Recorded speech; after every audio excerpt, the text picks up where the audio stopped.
a gente recebe com muita alegria o senador pelo estado do Amazonas, Eduardo Braga. Já foi governador, deputado federal, prefeito da capital, tem uma história de obras também aí aqui no Amazonas e hoje visita pessoalmente os estúdios da Rádio Diário, do seu Diário da Manhã, com a participação da Record News Manaus, do D24AM.com e também do Amazonas 1. Bom dia, senador Eduardo Braga, sinta-se bem-vindo aqui na Rádio Diário. Bom dia a você, Patrick, bom dia a você, Paula, bom dia a todos os nossos ouvintes aqui da Rádio Diário, cumprimentar o nosso amigo Ciro, a todos da diretoria. É uma alegria estarmos aqui prestando conta de um ano de muito trabalho, de muitos desafios. O ano de 19 foi um ano desafiador a todos nós. E, ao mesmo tempo, para desejar um Feliz Natal, um próspero Ano Novo a vocês, às suas famílias e a todos que nos ouvem no Amazonas, em Manaus, de uma forma muito especial, e no Brasil. Paula Litaif. 9 anos, você falou de um ano, né? A gente já quer aproveitar e fazer um balanço aí dos 9 anos no Senado. O que mudou aí no Eduardo Braga em relação ao período em que ele era governador? Primeiro, eu estou 9 anos mais velho. E isso não é pouco tempo. Isso é acúmulo de experiência, é acúmulo de conhecimento, maturidade. Quando eu comecei na vida pública, eu tenho 38 anos de vida pública. Eu comecei como vereador, eu fui vereador, deputado estadual, deputado federal, vice-prefeito, prefeito, governador 2 vezes, senador por 2 vezes, líder do governo, ministro de Minas e Energia e agora líder da maioria e do MDB. Acho que eu estou mais maduro, mais experiente, conheço melhor os caminhos em Brasília e vivo, na realidade, nesses 9 anos, o 3º governo, porque vivi o governo Dilma, agora depois o governo Temer e agora no governo Bolsonaro. E nesses 9 anos nós tivemos a oportunidade de prorrogar a Zona Franca por mais 50 anos, que foi algo importante para nós. Conseguimos implementar a lei de informática, que ficou conhecida como a MP dos tablets. Agora, recentemente, novamente fizemos uma nova lei de informática, que foi a sanção do presidente, ainda não foi sancionada pelo presidente, diante da decisão da OMC, que deu prazo para os incentivos fiscais brasileiros, não da Zona Franca. Enfim, eu, ao longo desses anos, pude ajudar o Amazonas de muitas formas e pude contribuir com o Brasil de muitas formas.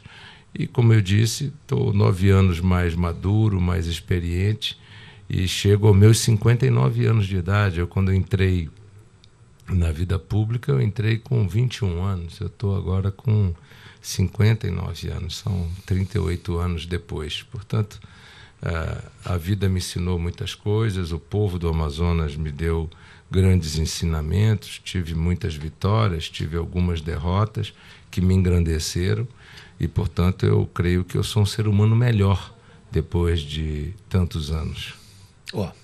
Às 7h29, a gente precisa ir para o intervalo comercial, mas eu estou vendo o senador bem mais magro também, viu? Também. Mas bem foi um susto, viu? Bem mais magro. Após o intervalo, senador, gente. A gente quer tocar um pouco desse assunto. Tá bem. Do senhor estar mais light, mais magro, aliás. E a gente quer falar também, porque o senhor no Senado já viu o impeachment. O senhor no Senado já viu essa transição? Vi 2 impeachments. 2 impeachments? Eu estava na Câmara dos Deputados quando teve um impeachment. Só que não se concretizou, né? Não. Do Collor? Como não se concretizou? Nós estamos nos referindo à época que o senhor estava como senador mesmo. Né? Só como senador eu vi um impeachment, mas ao longo da minha vida pública eu participei diretamente de 2 impeachments. Eu votei em 2 impeachments, no impeachment do Collor e no impeachment da Dilma. O tempo de vida política que o senhor tem, o senhor já viu muita coisa lá fora. Inclusive, enquanto senador, o senhor já passou vendo um impeachment acontecendo por lá E agora a transição de um governo parece uma polarização, né, entre duas ideologias, é o que a gente observa. Como é que o senhor avalia a atual conjuntura política que o Brasil passa? Eu acho que o Brasil vive um momento de desafios. Há uma estratégia muito clara por parte do presidente de manter a política sob tensão, polarizada. Não creio que essas frases e essa forma dele se expressar todo dia na porta do Palácio do Alvorada seja, vamos dizer assim, uma incontinência verbal ou uma fala desequilibrada ou isso. Eu acho que aquilo tudo é premeditado, eu acho que aquilo tudo é pensado, muito bem pensado, para ele pautar a imprensa nacional em torno das falas que convém a ele pautar. Veja, ele é o único presidente da República que eu conheço nesses 38 anos que, ao sair do Palácio da Alvorada, desembarca do carro, vai até um cercado e fala com jornalistas com uma claque em volta.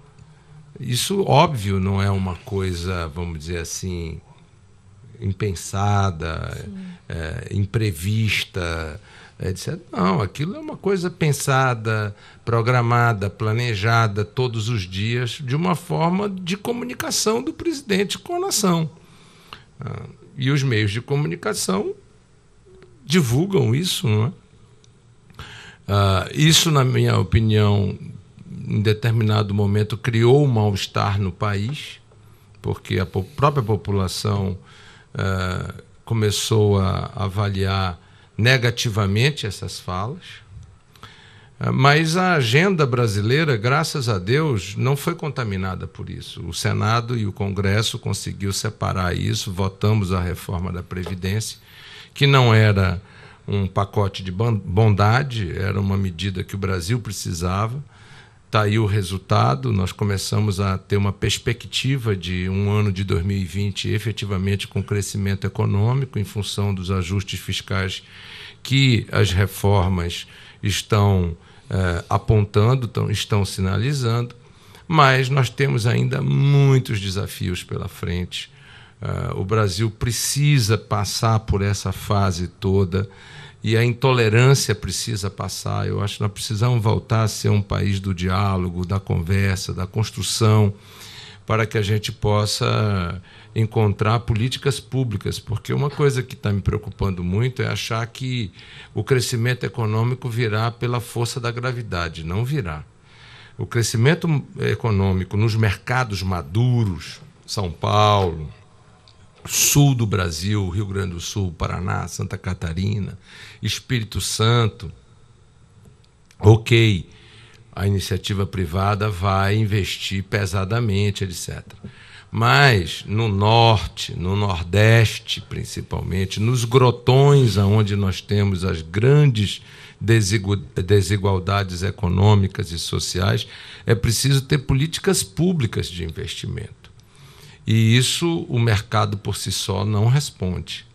É preciso que o governo tenha vontade política para fazer isso, que tenha recursos destinados a alavancar. A iniciativa privada não vai asfaltar a BR-319. Se não for o governo federal a colocar recursos públicos para asfaltar a BR-319, não tem nenhuma concessão que vá asfaltar a BR-319 para receber em pedágio. Não vai fazer isso. Portanto, a economia brasileira ela vai viver em 2020 ilhas de prosperidade em alguns lugares. Lamentavelmente, o Amazonas não será se não houver mudanças nas políticas públicas do governo federal, do governo estadual e dos governos municipais. O senhor já misturou aí um pouco de política, economia, que não tem como não ficarem interligadas. Mas este ano aí é um impasse na análise dos dados econômicos no Brasil. Há economistas, especialistas que falam em recessão. Já outros falam em estabilidade com crescimento já mais consciente.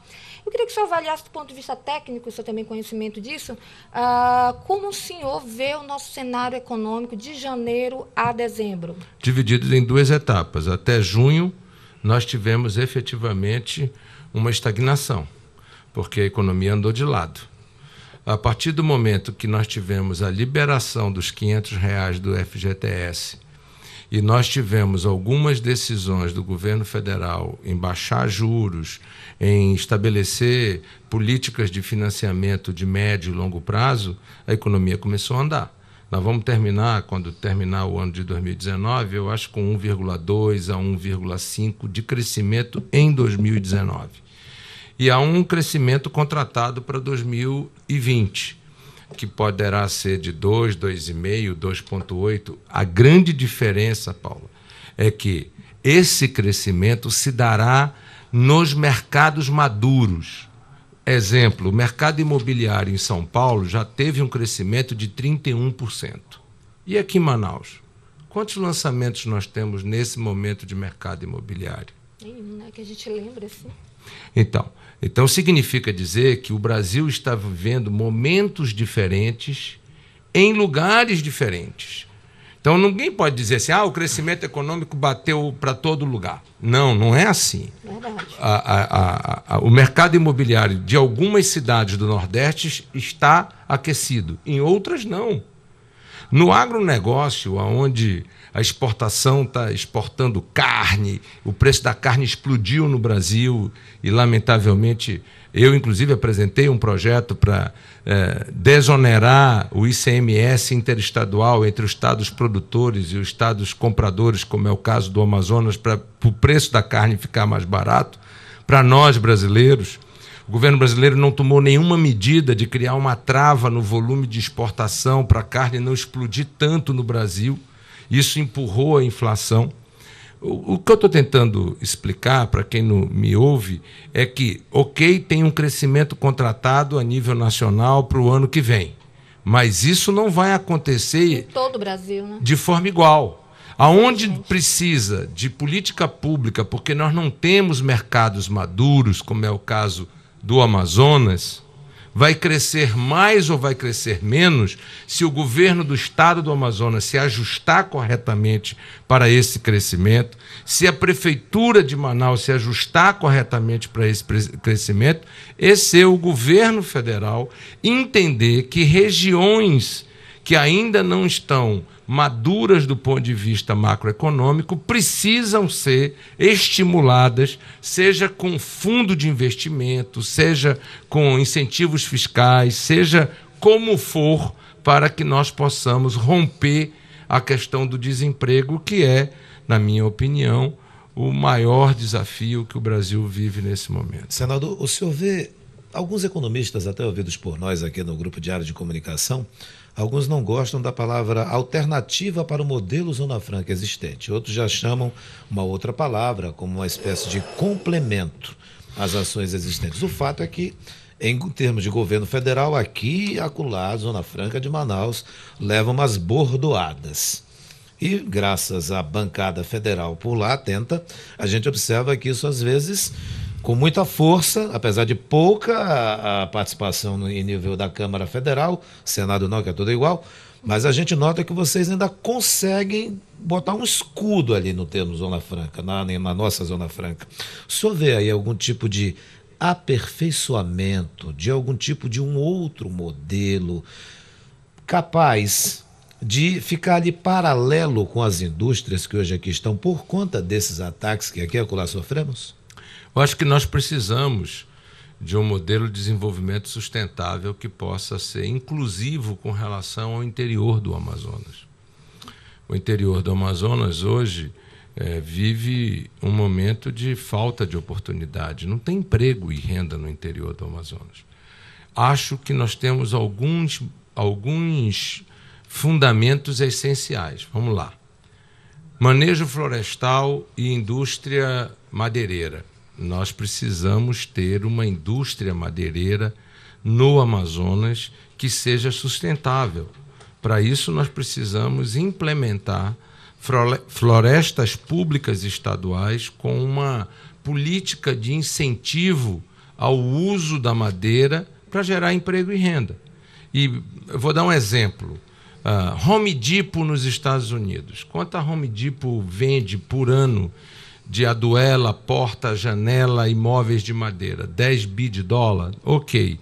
Então, por que o governo do Amazonas não conversa com o governo brasileiro para sentar com o presidente Trump, já que o Bolsonaro se diz tão amigo do presidente Trump, para a gente não criar uma política em que nós possamos fazer manejo florestal, portanto, com madeira legalizada, para que nós possamos produzir portas, janelas, etc., gerar emprego e renda no interior do estado e exportar isso para o Home Depot.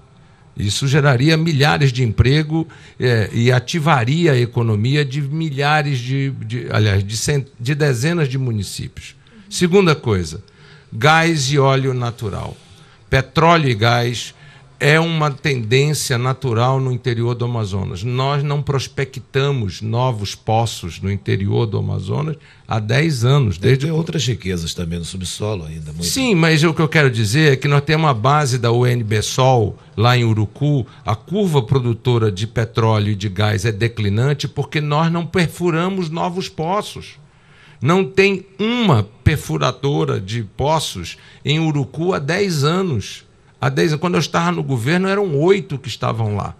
Nós abrimos mão disso. A refinaria não é atualizada tecnologicamente há 10 anos. Nós não produzimos óleo diesel S10. Aquilo que não é atualizado vai ficando para trás. Outros vão e aí surgem os terminais. O terminal da Equador, lá em Taquatiara, o terminal da Atem, aqui em Manaus, e o Amazonas, que é produtor de óleo e gás, está importando gasolina e óleo diesel. Nós estamos abrindo mão do arranjo produtivo que responde por 20% do nosso PIB.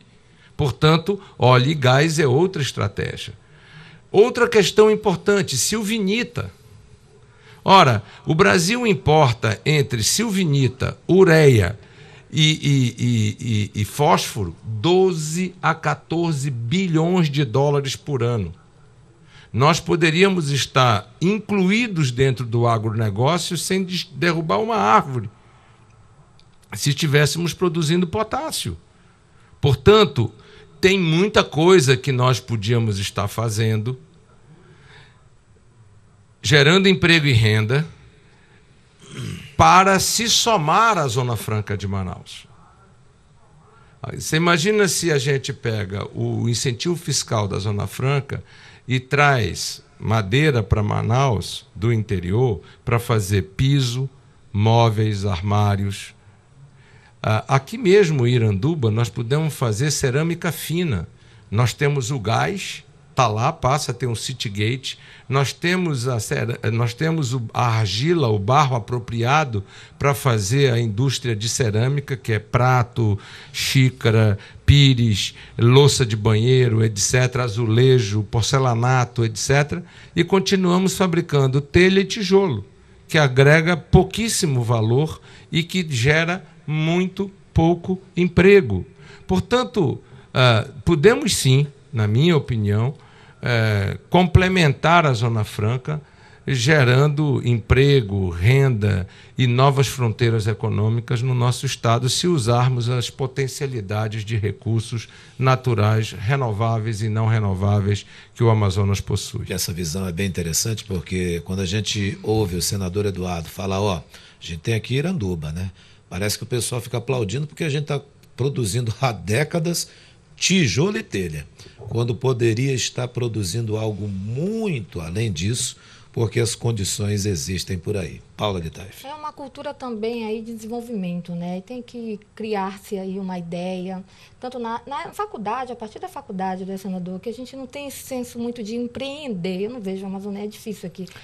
Tanto que nós somos aí o último empreendedorismo no Brasil, segundo os institutos. Paulo, você tem toda a razão, mas veja só, nós acabamos de ver agora, para a alegria de alguns e tristezas de outros, a disputa do Campeonato Mundial de times, né, de futebol. O Flamengo foi para lá e tal.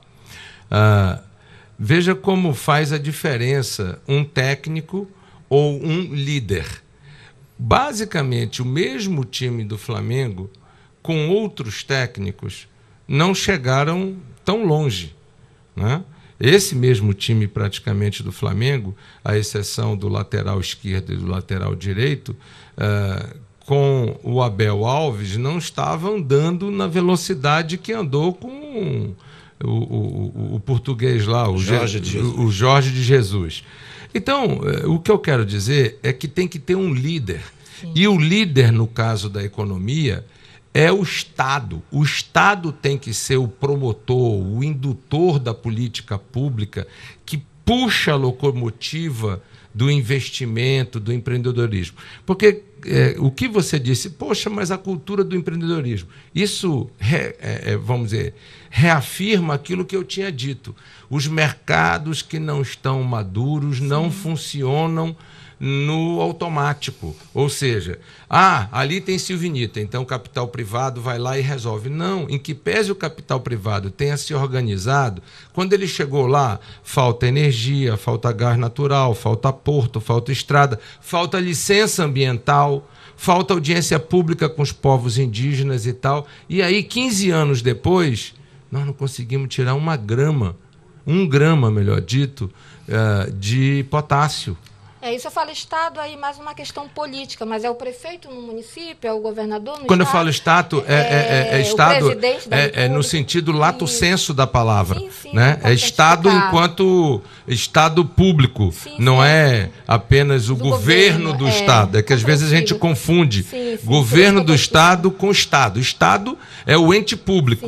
E o ente público, no nosso sistema, é o prefeito, é o governador, somos todos, na realidade somos todos. Mas se não for o Estado como promotor, como indutor dessas políticas públicas para trazer todos esses componentes que acabam transformando um recurso natural em modelo de desenvolvimento econômico, social, com responsabilidade ambiental, é difícil romper a inércia e a escuridão. Verdade. Na semana passada, falando aí em economia regional e nas suas ações no Senado, na semana passada o senhor conseguiu concretizar aí o repasse, através de emendas parlamentares, o repasse de mais de 100 milhões em recursos para a infraestrutura do interior do Amazonas. O que deve melhorar na vida das pessoas que moram aí fora da capital? Bem, esse ano já foram mais de 200 milhões para o interior do estado que eu consegui ao longo... Só semana passada foram 100, né? Semana passada foram 132 milhões de reais assinados e desde o início do ano já foram mais de 80 milhões, portanto nós já estamos aí perto de 250 milhões. Isso gera emprego, porque boa parte dessas obras são para pavimentação, e isso gera emprego, renda, ativa a economia na microeconomia, e fornecedores, comércio, transporte, etc. Isso é importante. Por outro lado, eu concentrei muitos recursos na saúde. Então, nós entregamos muitas UBSs fluviais. Essas UBSs fluviais já estão prestando atendimento à saúde pública no interior do estado.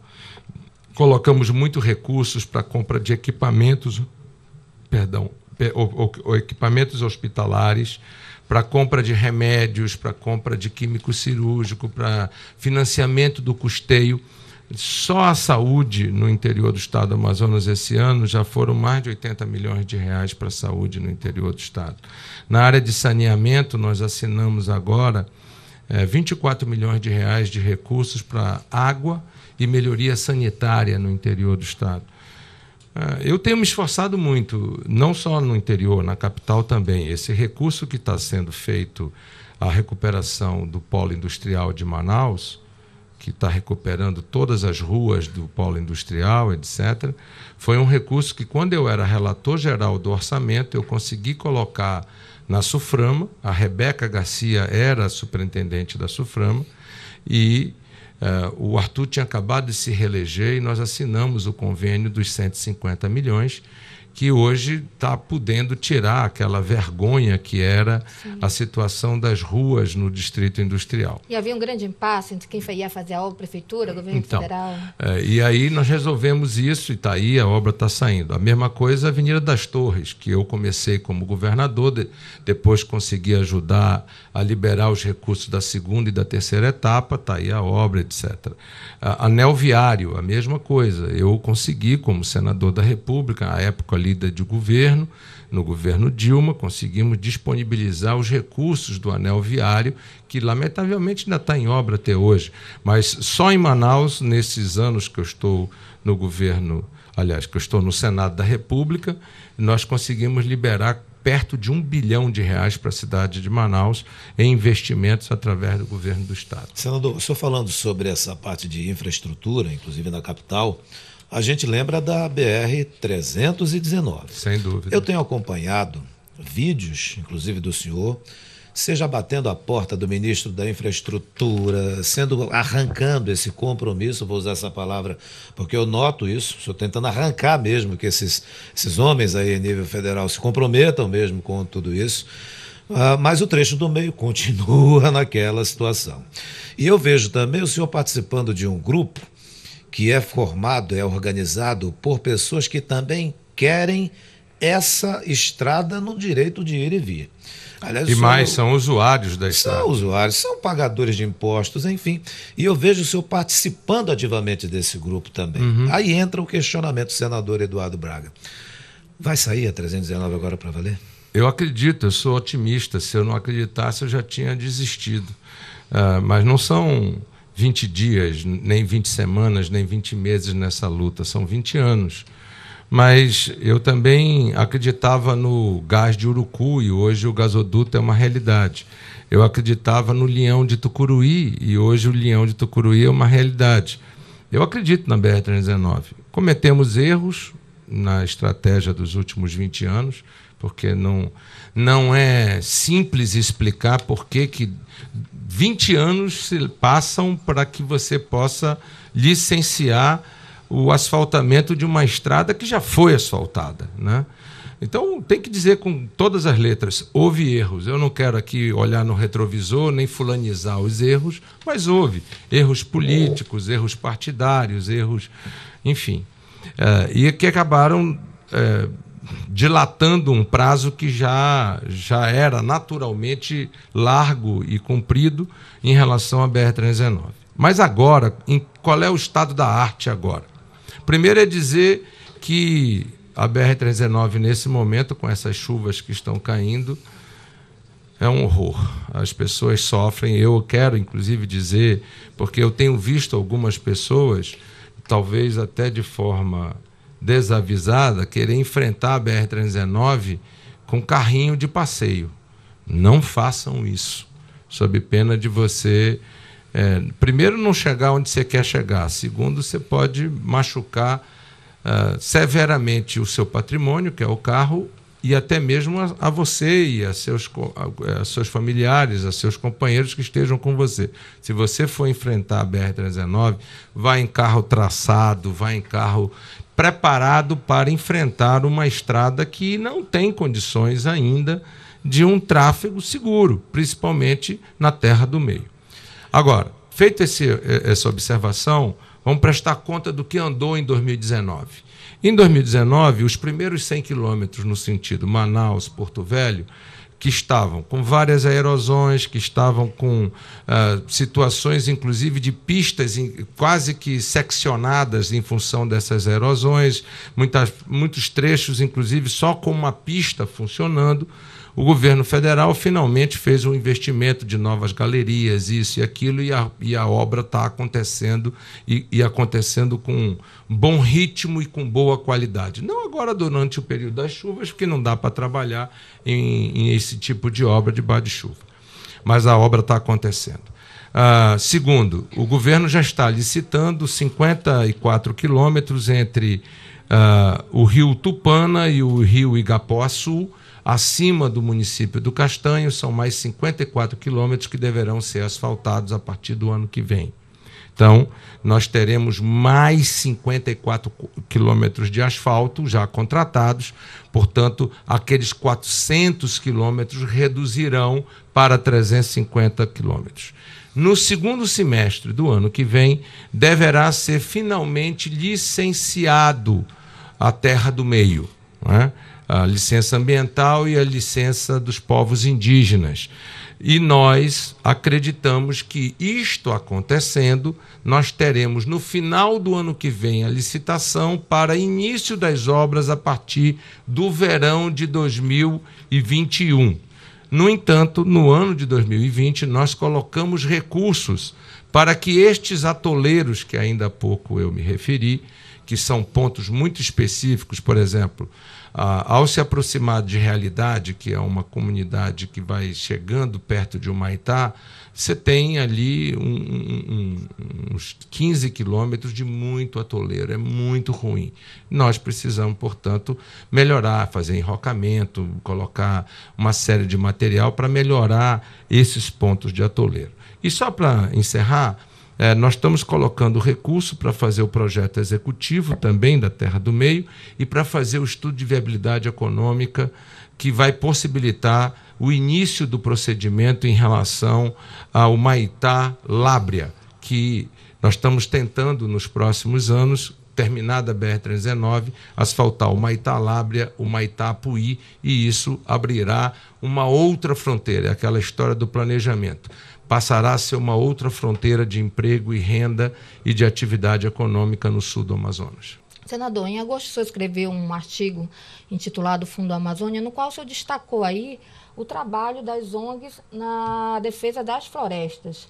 Agora, recentemente, foi aprovada a CPI das ONGs no Senado. Como o senhor avalia essa investigação? Acho que toda e qualquer investigação é bem-vinda. Agora, o que você não pode é criminalizar todas as ONGs, né? Tem trabalho sério. A Fundação Amazonas Sustentável, por exemplo, acabou de ser premiada agora pela Unesco pelo trabalho na área de saúde e educação dentro das unidades de conservação. As áreas menos destruídas do Amazonas são as unidades de conservação administradas pela Fundação Amazonas Sustentável, onde tem o Bolsa Floresta. Agora, é claro que se houver alguma ONG que esteja fazendo qualquer tipo de malfeito ou qualquer tipo de crime, etc., que seja apurado. Agora, com relação ao Fundo Amazônia, o que eu disse, e eu repito aqui, é que para o Ricardo Salles fiscalizar a boa aplicação do dinheiro, ele não precisava ter destruído o fundo.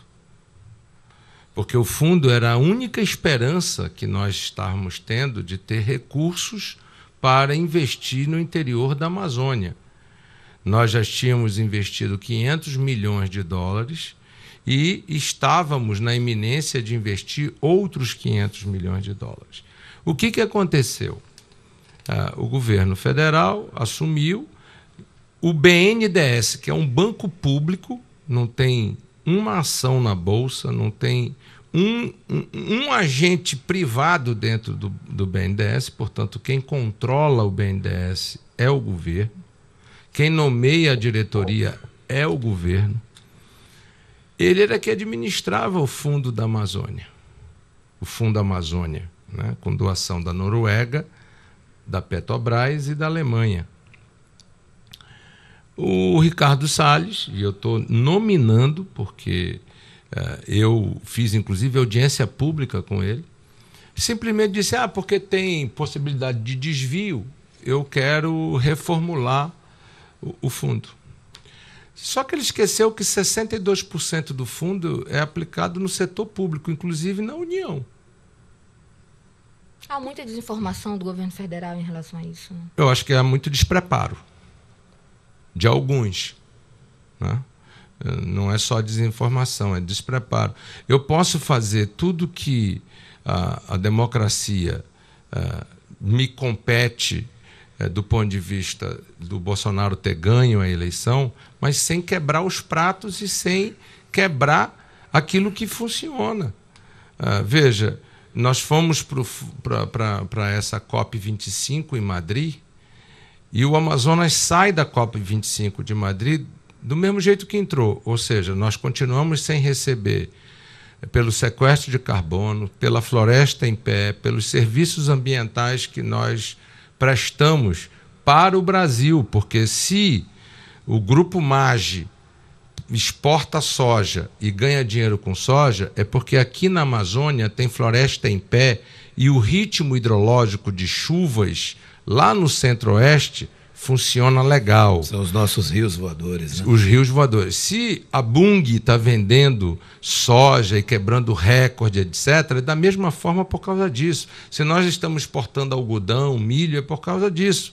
Só que aqui nós não podemos derrubar uma árvore, nós estamos proibidos de fazer isso, nosso povo está desempregado e nós não recebemos um centavo por isso.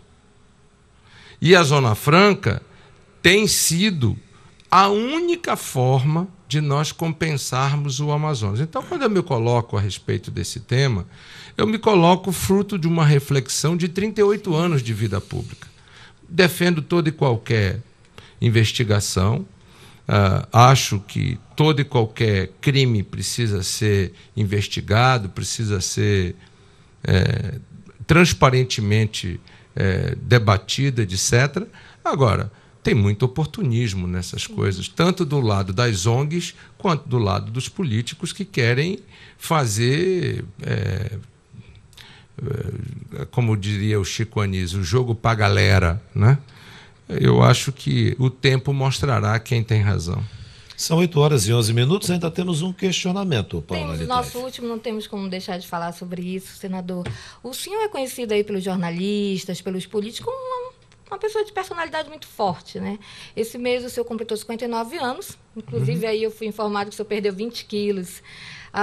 Dentro aí dessa nova roupagem, a gente pode esperar... Não foi não. Eu tive um susto de saúde e acabei tendo que emagrecer rapidamente por causa da saúde. Então, dentro desse susto, dentro de toda essa experiência que o senhor teve, a gente pode esperar aí um Dudu mais paz e amor? Eu acho que diante do Bolsonaro eu sou quase um santo. A gente precisava ouvir essa resposta. Essa resposta eu confesso que eu não esperava. É verdade. Mas não é verdade? Eu nunca mandei a mãe de nenhum jornalista me responder ou o pai. Eu nunca fiz isso. Eu nunca questionei a opção sexual de nenhum jornalista. Senador, eu acho que a gente pode até colocar aqui para nossa reflexão dos colegas jornalistas que não estão realmente perto do presidente da República. Essa frase do senador Eduardo foi interessante. Eu mesmo já fiz perguntas no meu passado bem fortes ao senador. Claro que ele é diferente daqueles, pelo menos essa é a minha opinião. Ele é diferente daqueles que você faz um questionamento, o cara está sorrindo para ti, por trás o cara está te detonando, está bagunçando contigo. Não, mas, ele explode logo na hora, é autêntico e fala isso. Mas o interessante é que ele pode... eu achei interessante. Eu achei interessante, mas o interessante, senador, na época era governador e eu sempre ia nas coletivas e sempre confrontava ele nas perguntas. Porque você tinha liberdade para tal. Liberdade, e não havia perseguição econômica em torno do trabalho. Eu havia liberdade do meio de comunicação que eu trabalhava. Eu passei por 13, sempre tive muita liberdade. E havia liberdade sua. E o mais interessante, eu estava começando e ele, como governador, ele dava atenção para qualquer tipo de repórter. Se estava começando, se estava na TV Globo, e ele ia lá da forma dele, obviamente, que é... Mas ele sempre respondeu. Eu sou quase um santo comparado com as respostas do Bolsonaro. Sim, é importante encerrar. Vamos encerrar com essa Eu nunca questionei no pessoal os jornalistas. Não, de fato. Os colegas que nos ouvem vão lhe dar razão. Não, mas é verdade mesmo, é bem interessante isso aí. Senador Eduardo Braga, uma vida pública em prol do Estado, uma vida pública como senador, observando o nosso país, verificando também o que é importante. Aqui e acolá tem algumas situações que são colocadas, mas nada comprovadas, e que o senador continua atuante. A gente quer agradecer muito ao convite que foi feito ao senhor e que o senhor atendeu de pronto, de imediato. Muito obrigado. Esperamos contar com o senhor, né, Paula de Taif? Sim, outras vezes. Muito obrigada.